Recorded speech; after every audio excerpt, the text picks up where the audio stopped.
who have not, in fact, made any contact, any progress with China. We are the lowest trade deficit with China since 2010. We have the largest deficit with China. He gets paid by China. He's a Manchurian candidate. He gets money from China.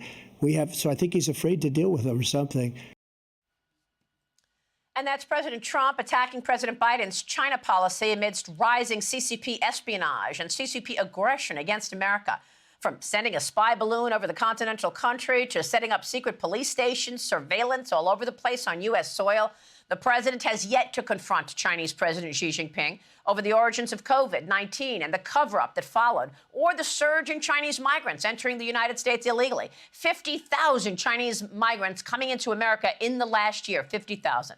This comes as House Republicans continue their impeachment inquiry against President Biden over alleged influence peddling, money laundering, and bribery, according to the House Oversight Committee.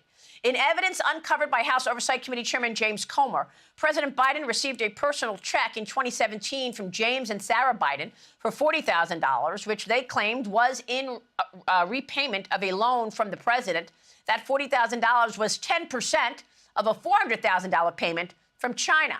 During his congressional testimony, James Biden confirmed that the $40,000 came from funds he received from CEFC China Energy, which was backed by the CCP. Joining me now is Peter Schweizer. He's the president of the Government Accountability Institute and author of the new book, Blood Money, Why the Powerful Turn a Blind Eye While China Kills Americans, available right now. Peter, thanks very much for being here. Give us your reaction to Joe Biden's commentary on China during that debate.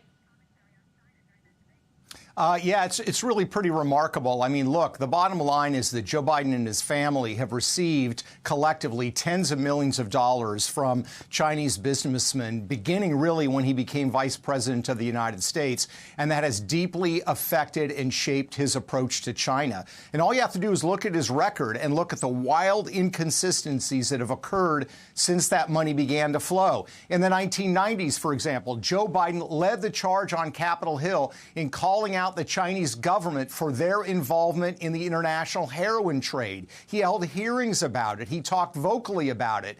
The money started to flow when he was vice president. Look at fentanyl. The Chinese are the senior partners. The Mexican drug cartels are the junior partners in this poison that is killing 100,000 Americans a year. Joe Biden won't talk about it. He was vocal about it with heroin in the 90s. He's now quiet about it, and I think the money was a key factor. Look at the issue of financial regulation. You know, Joe Biden throughout his career has been in favor of regulations of financial markets. He led the charge on Dodd-Frank. What was he doing at the same time, Maria, when this money was flowing to his family from China? He was negotiating a deal with the Chinese to lessen their transparency and regulation in the United States as it related to accounting standards for them issuing stock on U.S. stock exchanges. So the point is, you look for the fact that money flows, they're engaging in behaviors that are wildly inconsistent with their record, and each and every time those actions favor the government of China. To me, the evidence is crystal clear.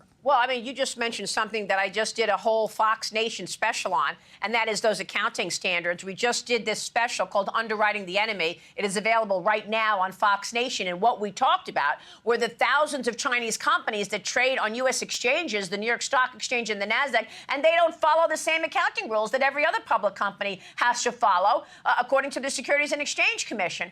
And these companies, many of them are tied to the Chinese military. So is that something that you believe Joe Biden was paid for? Was he paid by the Chinese to allow these thousands of companies to trade on our exchanges and not follow the rules?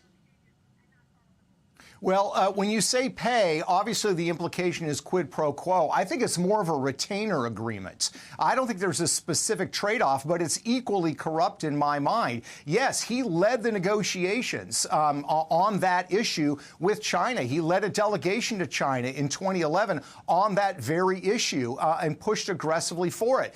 And the thing to point out, Maria, you did this in your special, and I think I do it in my book, These are not victimless crimes. This is not just a case of the Biden family getting money and Joe Biden doing some things that the Chinese kind of like. This actually has real implications. These Chinese companies ripped off American investors because they did not have to abide by the same accounting standards that any other company does in the world that's listed on our stock exchanges. And look at the issue of fentanyl. China controls every step of the fentanyl production phase in the United States, from the precursors to the pill presses to the money laundering. It is a Chinese operation with the drug cartels as the junior partner. 100,000 people die. Joe Biden will not talk about it. He will not list China as a country involved in the drug trade. His own Secretary of State last year told CBS News those precursors might, some of them, be arriving in Mexico by accident. I mean, It's absurd. And so the bottom line is